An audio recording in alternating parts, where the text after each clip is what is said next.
বিসমিল্লাহির রহমানির আসসালামু আলাইকুম। আজকে যে আমি শীতের সবজির মাটিগুলোকে আবার কিভাবে রিসাইকেল করে গরমের সবজি লাগানোর জন্য রেডি করছি সেই ভিডিও নিয়ে আসছি। এই মাটিগুলো আমি গোবরের বিকল্প হিসেবে আমি কী ব্যবহার করে মাটিটাকে আমি রিসাইকেল করে উর্বরতা বাড়িয়ে বর্ষার সবজির জন্য রেডি করব সেই বিষয়ে ভিডিওটা নিয়ে আসছি। প্রথম থেকে শেষ পর্যন্ত পুরো ভিডিওটি দেখবেন, তাহলে বুঝবেন। সাথে আছে আমার কিছু লেবু গাছের টিপস, কিভাবে লেবু পেতে হয় সেই সাথে লেবু গাছের ভিডিও আছে, আর মাটিতে আমি কি কি মিশিয়ে মাটিকে আবার পুনরায় গাছ লাগাবো।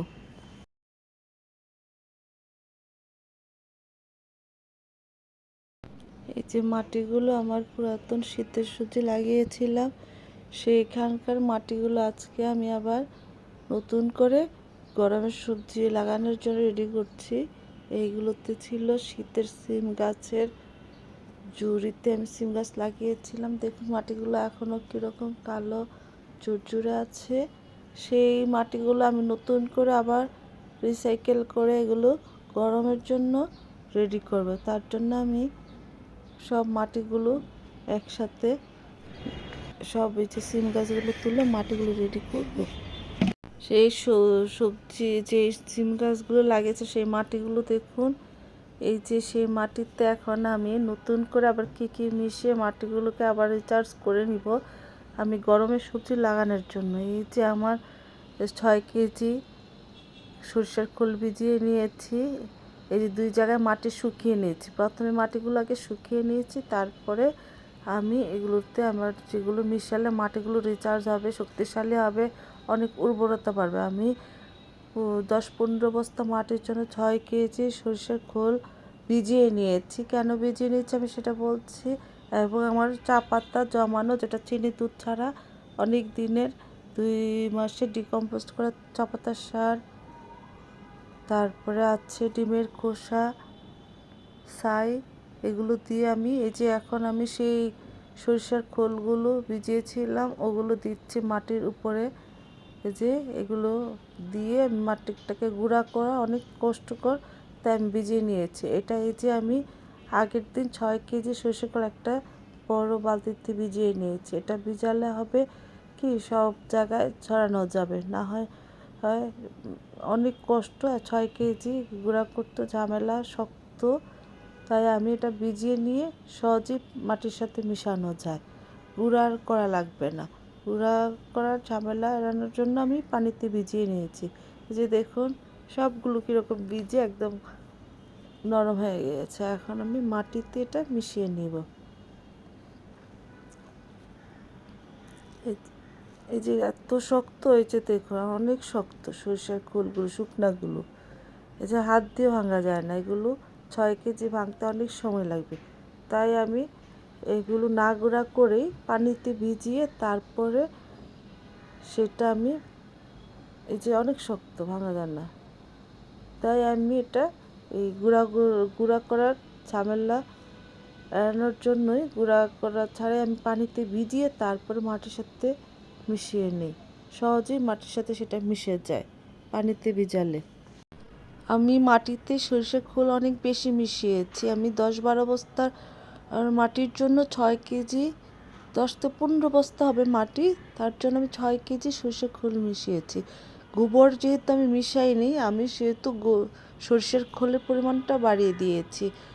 গোবরের মধ্যে যে ধরনের খাদ্য নিউট্রিয়েন্ট উপাদান আছে গাছের জন্য, সরষের খোলে সেম সেই ধরনের খাদ্য উপাদান আছে, মাইক্রোনিউট্রিয়েন্ট উপাদান আছে সরষের খোলের মধ্যে। তাই আমি সরষের খোলের পরিমাণটা বাড়িয়ে দিয়েছি।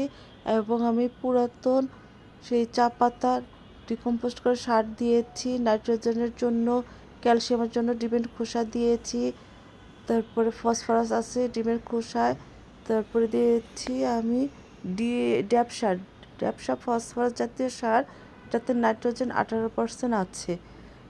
এটা গাছের মূল বৃদ্ধি করতে সহায়তা করে, গাছের বিকাশ বৃদ্ধিতে সহায়তা করে। এই যে আমি এবং চুন হচ্ছে ক্যালসিয়ামের কাজ করে এবং মাটির পিএইচ লেভেলটাকে বাড়িয়ে দেয়। আমরা যেহেতু কেমিক্যাল ফার্টিলাইজার ইউজ করি, কিন্তু অনেক সময় পিএইচ লেভেলটা কমে যায়, তাই চুনটা ব্যবহার করলে পিএইচ লেভেলটা ঠিক থাকে এবং গাছ অনেক শক্তিশালী হয়, শাখা প্রশাখা বাড়ে এবং গাছ বৃদ্ধিতে সহায়তা করে, মাটির ফাঙ্গাস দূর করে।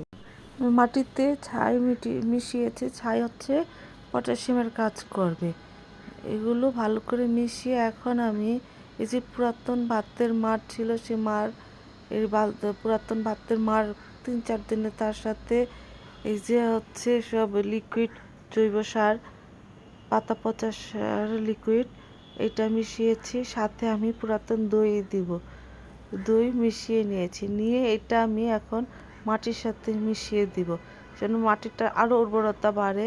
ওই দই দেওয়াটার জন্য মাটিটাতে তাড়াতাড়ি ডিকম্পোস্ট হয়ে যাবে। যেগুলো উপাদান আমি মিশিয়েছি, সরিষার খোল, ডিমের খোসা, চুন, ড্যাব সার, তারপরে হচ্ছে ছাই, এগুলো মিশিয়েছি আমি। এগুলো এখন যদি আমি দিয়ে দেই এই মাটিটার সাথে, এটার সাথে আমার পাতা পচা আছে মাটির মধ্যে, কিচেন কম্পোস্টও মিশিয়েছিলাম, সেগুলো এখন দ্রুত ডিকম্পোস্ট হয়ে যাবে এই পানিটা দেওয়ার জন্য। তাই আমি পুরাতন লিকুইড জৈব সার মিশিয়েছি। সেই মাটিটা দেখুন আমি ঢেকে রেখে দিয়েছি, এইভাবে 15 দিন রেখে দিতে হবে। এবং আমি যখন মাটিটা মিশিয়েছি সাথে পানি দিয়ে এভাবে ঢেকে রেখে দিয়েছি। এইভাবে রেখে দিয়ে আমি 15 দিন রেখে দিব।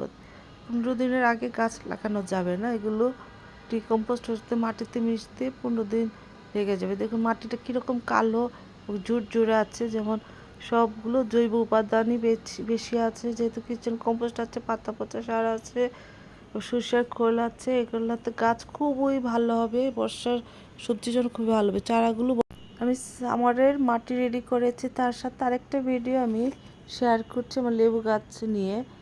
আমি যেহেতু গরমের সবজি লাগানোর জন্য মাটি রেডি করলাম, তার সাথে আমি এই ভিডিওটা একটু শেয়ার করছি। দেখুন আমি লেবু গাছে ফুল আসার আগে সব গাছে একই রকম পরিচর্যা করেছি, এবং করার ফলে দেখুন আমার মাশাআল্লাহ এই লেবু গাছে ফুল হয়ে গুটি হয়ে গিয়েছে। আমি আরেকটা পরিচর্যা করব, গুটি হওয়ার পরে কি খাবার দিতে হয় সে ভিডিও আপলোড করব, যেন লেবুগুলো সবগুলো টিকে খাবার পায়, বড় বড় হয়। সেজন্য আমি একটা ভিডিও আপলোড করব কি খাবার দিব।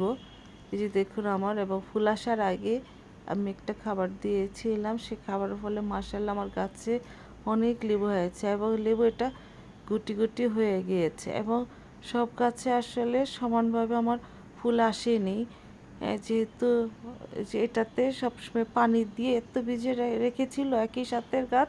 দেখুন এটাতে কেবলই ফুল আসছে, কেন আসছে জানেন? এটাতে যখন আমার ওটাতে ফুল আসছিল গুটি হয়েছে, তখন এটাতে ফুলই আসেনি, কারণ এটাতে বেশি বেশি পানি দেওয়া হতো। তারপরে আমি এটা পানি দেওয়া একদম বন্ধই করে দিলাম, যখন একদম শুকিয়ে যায় তখন অল্প অল্প পানি দিয়ে রেখেছিলাম। তার ফলে দেখুন এখন মাশাআল্লাহ আমার গাছ ভর্তি ফুল এসেছে। যে দেখুন অনেক ফুল আসছে, কেবল ফুল আসছে, যেহেতু আমি পানি দেওয়াটা বন্ধ করে দিয়েছিলাম, সেহেতু দেখুন এখন ফুল আসছে এই গাছটাতে।